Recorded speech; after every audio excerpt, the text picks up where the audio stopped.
Tenemos acá a nuestro invitado José Ugas, gracias por acompañarnos, gracias por la paciencia. Y me pidió hacer un disclaimer que su Sí. estudio... Buenas noches. Favor. No, nada, simplemente que en el caso de la doctora Soraya Dávalos, yo no puedo opinar como un opinante cualquiera porque ella ha sido representada en la parte penal por mi socio Luis Vargas Valdivia, con lo cual tenemos obviamente una versión de parte sobre su inocencia y la justicia que se... Bueno, pero ya hablamos con ella de su caso, hablemos de otro tema, hablemos de la demanda competencial que está planteando el Ejecutivo. Todavía no conocemos el texto, pero por lo que han dicho algunos ministros, lo que quieren es que el TC diga pues que no se debe investigar preliminarmente a los presidentes porque eso menoscaba, esa palabra existe en la resolución, menoscaba la capacidad de gobernar. ¿Qué piensa de esto? Yo creo que lo que está planteando esa demanda es decir que el Poder Judicial no cumpla con su tarea, el Ministerio Público tampoco. Poniéndonos en el extremo contrario, ¿qué es lo que se busca? Asumamos que se elige efectivamente a un presidente corrupto o a una presidenta corrupta o un presidente ladrón o una presidenta ladrona y que desde el día uno, como hemos visto que ha ocurrido en nuestra historia reciente, empiezan efectivamente a saquear el Estado, a desinstitucionalizar el país, a hacer una serie de movidas absolutamente ilegales e irregulares. ¿Quiere decir que el Estado peruano tiene que mantenerse inerme? Que la por 5 años. Por 5 años, es una locura. Porque además... me temo que los peruanos seguiremos eligiendo muy mal. Entonces, que el próximo presidente o presidenta que tengamos no va a ser mejor que estos últimos que hemos tenido y tiene que haber herramientas. Yo coincido con lo que mencionaba usted hace un momento en el sentido de que efectivamente tenemos que ir a una reforma constitucional. Hay que precisar ese artículo 117. Si no resolvemos algunas reglas básicas, vamos a seguir dándonos contra la pared. ¿Qué lección? Yo lo escuchaba hace un tiempo a Felipe Ortiz Ceballos hace un tiempo atrás, que decía, ¿qué elección razonable se puede esperar con 30 candidatos? Y cuando ha habido un interés o un intento para reducir esto, generar un filtro, que fueron las PASO, de repente las PASO no era la mejor fórmula, pero había que buscar alguna y no volver a mantener estas reglas que van a... Sí, la PASO pudo haber servido, pero en realidad faltan más reformas y reformas más vigilancia de qué calidad de candidatos vamos a tener. Ahí está el kit de lo que podríamos hacer para asegurarnos, pues, por lo menos para descartar a los peores, ¿no?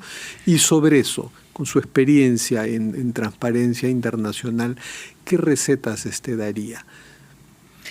En primer lugar, creo que efectivamente tenemos que apuntar a la generación de un Estado razonable. Y eso pasa porque existan algunas reglas básicas que permitan que esa razonabilidad, más allá de esta polarización lamentable que estamos viviendo, ¿no? Un país, hace algunos años se hablaba en Argentina de la grieta, ¿no? Un país partido en dos. Ocurrió antes en Chile y también está pasando en Colombia en este momento. En fin, es un fenómeno que no es solo del Perú, pero estamos extremadamente polarizados, no hay posibilidad de conversación. El Congreso de la República se ha convertido en la que ya todos sabemos. Antes, por lo menos, las fuerzas políticas podían hablar y llegar a entendimientos mínimos, claro, que sostuvieran un básico democrático. Ahora, pero esa polarización ideológica pues se basa en teorías conspirativas donde para un bando el otro bando es sólido y pues no es así. Ahora mismo estamos viendo partidos de Renovación Popular que se rompen, entonces también hay que decirle, ¿no?, a la ciudadanía, no, las cosas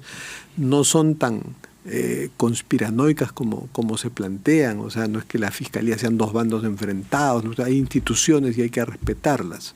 Se ha generado una guerra de posiciones ideológicas. Hay una cruzada anticaviar por un lado diciendo todo lo que venga de un sector progresista. Ya gobernaron el país, ya tuvieron su turno, ahora es el turno de los conservadores, los ultraconservadores. Independientemente de que uno tenga una posición ideológica de un lado o del otro, o del centro si lo existe, yo me pregunto si no somos capaces los peruanos de establecer una agenda de mínimos. Es decir, ¿cuáles son los principales problemas del país en este momento? La pobreza, hemos retrocedido con 1 millón más de peruanos en pobreza extrema. La inseguridad ciudadana, estamos viendo todos los días lo que ocurre, la gente en Trujillo desesperada, declararon la emergencia, mandaron policías, ya trajeron a los policías de vuelta y no ha pasado absolutamente nada. La anemia infantil, más del 40% de la niñez en este país hipotecado su futuro, el problema de la reforma de la justicia y la educación. No podríamos formar una agenda mínima y decir, demos una educación de calidad. ¿Por qué tenemos que volver a 14.000 profesores jalados? Yendo al tema en el que empezó nuestra conversación, y parte de esa agenda también podría ser qué vigilancia debemos tener para mejorar la oferta electoral en el 2026 o antes. Absolutamente, y que dejemos de apostar por un sistema electoral en el que más recursos tiene es el que va a tener mejores posibilidades de llegar, y como ocurría desde la época de la colonia, eso es una inversión. Porque se puede prever que todas las mafias habidas y por haber van a participar evidentemente en ese proceso electoral. De paso van a lavar algunos de sus activos en ese proceso electoral. Bueno, ya hemos visto cómo representantes en el Congreso están legislando a favor de los mineros ilegales, no los informales, los ilegales, de las mafias del transporte y de otros grupos criminales que están permanentemente asediando al Estado peruano. Entonces, el Congreso de la República en su gran mayoría se ha convertido en una caja de resonancia. Muchos de los llamados representantes de la patria no deberían estar sentados ahí porque representan intereses subalternos que este sistema electoral permite. Mayores razones para que la Fiscalía y el TC no responda a esa demanda competencial dándole la razón al Ejecutivo. Evidentemente, yo creo que si se crea una isla de impunidad con los niveles de corrupción a los que hemos llegado en el Perú, no sé cómo se puede interpretar lo que ha señalado el último Latinobarómetro respecto a los peruanos y la democracia. Solo el 9% de los peruanos creen que la democracia es un sistema deseable para vivir. 9%. Ahora, ¿cómo evalúa el hecho de que, bueno, la presidenta evidentemente tiene que defenderse? Haya hecho lo que haya hecho, pues es sagrado su derecho a la defensa, y el que le hayan detenido a un abogado también complicó las cosas. Bueno, ahora ya tiene uno nuevo, lo entrevistamos ayer, el señor Portugal. Pero el hecho de que haya involucrado ahora todo el Ejecutivo en su defensa a través de la demanda competencial, eso es un escenario nuevo, ¿no? Ahora todos los ministros han tenido que opinar y votar para autorizar a que un procurador plantee la demanda competencial que tiene que ver con la defensa jurídica de ella. Más grave que eso, tenemos ahora un ministro de Justicia, el que tendría que velar por el respeto de la juridicidad en este país, diciendo que no van a respetar una orden judicial. El Poder Judicial ha tenido que plantarse para que finalmente el procurador presente su renuncia y se produzca la reposición que el Poder Judicial... Se refiere a la procuradora María Carójula, que también la tuvimos. Tenemos un ministro de Salud que se pasa por todos los canales de televisión y cuanto medio lo quiere escuchar, acusando al coronel Colchado, diciendo que esto es un problema de caviares, mientras los niños siguen incrementando la anemia. Entonces este señor, en vez de estar ocupado en las tareas de su cartera, debería dejar la tarea política proselitista de defender a su presidenta, porque así la llama mi presidenta, y dedicarse a hacer las tareas que tiene que hacer. Ahí hay un tema, entonces tenemos que vigilar. Bueno, demanda competencial puede tener, me lo decía el constitucionalista Eber Campos, puede servir para que el TC aclare, sí, claro. Y no tenemos que pensar que el TC, que es apéndice del Congreso, y caer en esas teorías conspirativas. No, el TC bien podría responder, ¿no? Y hay una pauta histórica que es investigar a los presidentes, pero sí sería bueno que el TC aclare lo de la investigación de los presidentes y ya quede constitucionalmente sancionado por el máximo intérprete de la Constitución, ¿no? Absolutamente, y sería deseable además que el Tribunal Constitucional, como han hecho anteriores tribunales constitucionales, marque la ruta de las reformas que se tienen que hacer para que no estemos permanentemente mordiéndonos la cola. En vez de que el Ministerio de Educación esté preocupado en elevar los niveles de educación de nuestras futuras generaciones y no estar jalados permanentemente en las pruebas PISA, ahora están censurando textos para quitar palabras género, conflicto armado, conflicto social, y están avalando estas posiciones del Congreso de reponer profesores descalificados. Se están trayendo abajo Servir. Servir fue un esfuerzo colectivo del Perú, una apuesta por la meritocracia para tener gerentes en las distintas instituciones públicas de nivel, y ahora lo que se quiere es permitir nuevamente lo que Castillo quiso imponer a la fuerza. Un ministro Silva que decía que estaba legitimado para ser ministro de Transportes porque tenía un brevete. Pero qué paradoja, ¿no? Porque Castillo fue justamente, cayó en parte porque fue presionado y arrinconado por investigaciones ordenadas por la Fiscalía ejecutadas por un equipo policial y avaladas por el Poder Judicial, ¿no? Y avaladas también por la mayoría congresal que ahora quisiera que de pronto le den la razón a Dina Boluarte en su demanda competencial. Claramente son las veleidades de la política y de una política corrupta, ¿no? Porque no puede ser que representantes de Perú Libre, que se supone que era un partido radical de izquierda, ahora se dé la mano con intereses corruptos de otros sectores que no tienen nada que ver. Veleidades sonó elegante, ¿no? Bueno. Sonó a sonido de alhajas y de Rolex. Por el horario que hay que respetar, no digo palabras más fuertes. Ahora, este personaje que lo hemos visto ahora en un video pidiendo perdón, Jaime Villanueva, un personaje interesante, ¿no? Y se lo pregunto a usted porque usted fue pues el procurador anticorrupción durante la caída de Fujimori, incluso fue nombrado en los últimos días por Fujimori, ¿no? Como un gesto, ¿no? de Fujimori, pero bueno, hizo su trabajo, lo que tenía que hacer, y encontró una gran colaboradora eficaz, creo que no tenía ese nombre en ese entonces, que fue Matilde Pinchi, ¿no? Y antes un abogado Corrochano, creo que se llamaba. Javier Corrochano. Fue el primero que se sometió a un proceso de colaboración. Y ya se llamaba colaboración eficaz. La ley de su origen, que fue una ley que promovió la Procuraduría, era ley de colaboración eficaz. Entonces sí, sigue vigente. Comparados esos colaboradores. Chancada, ¿no? Porque le han hecho una serie de modificaciones para aguarla. ¿No? Con los plazos ahí para... Y con plazos que la van a hacer inviables. Para tratar de frustrar y de abortar algunas colaboraciones, ¿no? Absolutamente. Pero bueno, pensando en esos colaboradores y en otros que ha habido en el camino en estos 20 y tantos años, ¿este señor Villanueva es realmente un colaborador eficaz?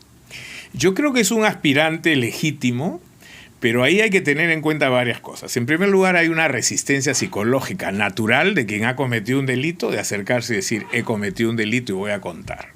Hay vergüenza, hay temor, psicológicamente se activan una serie de mecanismos. Pero a este señor le gustan contar cosas. Bueno, es que esa es la segunda fase. Uno puede entonces decir, quiero colaborar y entregar información cierta y válida, pero también entregar información falsa, aprovechar para apuntarle a bajarle la llanta a los enemigos que tiene, a quienes les tiene apuntada la placa, o complicar el escenario político a ver si puede ganar algo en el contexto de una situación más crítica. Entonces, me parece que muchas de las cosas que dice Villanueva tienen sentido, están siendo ratificadas por otros colaboradores, y ahí, por ejemplo, una modificación a la ley de colaboración eficaz inaceptable desde mi punto de vista es que colaboraciones no se puedan corroborar unas a otras. Si hay testigos o actores de hechos distintos, ¿por qué no puede uno que no tiene una vinculación específica con el otro decir efectivamente yo también estuve o participé o conocí? Es como prohibir armar un rompecabezas. Absurdo, es totalmente absurdo. Pero efectivamente hay que pasar por ese proceso de corroboración. El antecedente a la ley de colaboración eficaz que tuvimos fue el de la ley de terrorismo, de aquellos que querían acusar a otros, y esto se tomó del modelo italiano. Pero como no había corroboración, de pronto las cárceles se empezaron a llenar de acusados de terrorismo que eran señalados por rivalidades de comunidades, políticas, etcétera, y hubo que crear, recordará usted, una comisión, la del padre Lancier, que liberó a más de 800 personas después de verificar que habían sido injustamente encarcelados. Por eso, cuando se pensó en la ley de colaboración eficaz, dijimos, bueno, esto no puede volver a ocurrir, aunque sea más largo y tortuoso, se tiene que ir a un proceso de verificación de la información. Entonces, volviendo a Villanueva, hay cosas que a mí me suenan que hacen mucho sentido, que están siendo confirmadas por distintos actores, por chats, por documentos, por pruebas objetivas, pero también creo que hay algunas que no tienen ningún viso. Es que hay muchas cosas que él cuenta de las que ha sido no solo testigo, sino protagonista, ¿no? Cuando él hablaba en nombre de Patricia Benavides, coordinaciones que él hacía para los propósitos de la Fiscalía gobernada por Patricia Benavides. Pero hay cosas que él cuenta de oídas. Cuando un colaborador eficaz cuenta, y yo oí que fulano me dijo que pasó esto, eso ya es hay secundario, cosas que ¿no? cuenta de oídas, pero también hay cosas suyas que puede ser que su memoria lo traicione, que tenga una doble agenda. y no quiero hacer una defensa de mí mismo, pero él ha señalado en una de sus declaraciones que yo habría ido a la fiscalía un sábado en la noche, que entré por la puerta falsa, que no me registré y que fue a pedir un favor a la doctora Benavides. Hecho absolutamente falso y que ya aclaré en el medio que lo levantó. Pero sí ha ido alguna vez a la fiscalía y ha hablado con supuesto que he ido y fui a presentar una denuncia con la fiscal de la Nación y estuvo este señor presente, a quien yo no conocía ni identifiqué en ese momento, pero de ahí a crear toda una historia de que fui a pedir por una persona que no tiene nada que ver con el caso que yo llevé y que finalmente terminó con las personas que fui a denunciar presas porque estaban incursos en el caso de la Agencia de Reconstrucción con Cambios, que era gente que había puesto Castillo y que se habían dedicado a extorsionar a los proveedores del Estado en distintos proyectos. Entonces, él toma un hecho cierto y lo convierte en una fantasía. ¿Con qué propósito? No lo sé. O puede ser que se confunda, ha pasado tanto tiempo, de esto ya más de 1 año y medio, 2 años, y de repente pues en su cabeza se están mezclando historias. Por eso el proceso de corroboración es muy importante. Claro, y sobre todo cuando está sindicando a alguien que le van a abrir una carpeta fiscal acusado de algún delito, ¿no? Que han sido varios. Bueno, hay muchísima gente que hoy día está sometida a investigación por el dicho de esta persona. Y está bien que la fiscalía... O sea, yo creo que cuando a uno le abren una investigación no tiene por qué ofenderse, ¿no? La fiscalía tiene el derecho a hacer las pesquisas. Lo mejor es allanarse, ¿por qué le queda? Exactamente, mientras la fiscalía no comete excesos, no abuse de detención. ¿Comete excesos la fiscalía? Se ha cometido muchos excesos. Por ejemplo, tumbar la puerta de la presidenta. ¿Pudieron esperar? Eso no me parece un exceso porque ahí había un elemento importante. Había gente dentro de esa casa y no quisieron abrir la puerta. Y si no abrían esa puerta, ahí había una de las pruebas que era un reloj. Y estaba la caja y estaba el certificado de ese reloj. ¿Qué hubiera pasado si lo hubieran quemado, si lo hubieran tirado por el water? No hubiera habido prueba de que la presidenta no estaría en la situación complicada en la que está hoy día. Detener preliminarmente al abogado, siendo una de las razones una trama en la que participaba un agente encubierto del propio equipo que investigaba a la presidenta. Mire, el derecho a la defensa es un derecho consagrado y que debe ser respetado. Un abogado no puede ser criminalizado, ni procesado, ni investigado por las cosas que conoce de su cliente. Pero si el abogado cruza esa línea, cosa que ocurre con mucha frecuencia, no es el único abogado que está preso, que estuvo preso, hay otros más en el tema de los cuellos blancos, hay jueces, hay fiscales. Entonces a uno el ser abogado no le da una patente de corso para decir yo soy impune porque ejerzo la defensa. Si el abogado deja de ser un asesor y se convierte en un miembro de la red y empieza, como le imputan a este abogado Castañeda, haber estado tratando de interferir para que se produzcan resultados que favorecen a una red criminal, él ya dejó de ser abogado. Ahí ya está actuando como una persona integrante de una organización. Un caso bastante complejo, ¿no? Es un caso complejo que tendrá que verificarse efectivamente en su momento, ¿no? Bueno, muchísimas gracias. A usted, buenas noches. Doctor José Ugaz, terminamos con nuestras cartas sobre la mesa. ¿Puede por favor escoger una carta y leer lo que diga? A ver. Amor, amor, ¿qué está sucediendo? ¿Qué está sucediendo? Amor, amor, ¿qué te está pasando? Amor, amor, ¿por qué te alejas? ¿Por qué te muestras tan indiferente? Gaitán Castro. Que era un tema favorito de Alejandro Toledo y de Elian Carr, que hoy día debe estar extrañando este tipo de fiestas. La carta es un recuerdo del programa. Muchas gracias, muy amable. Muchas gracias, fue José Ugaz.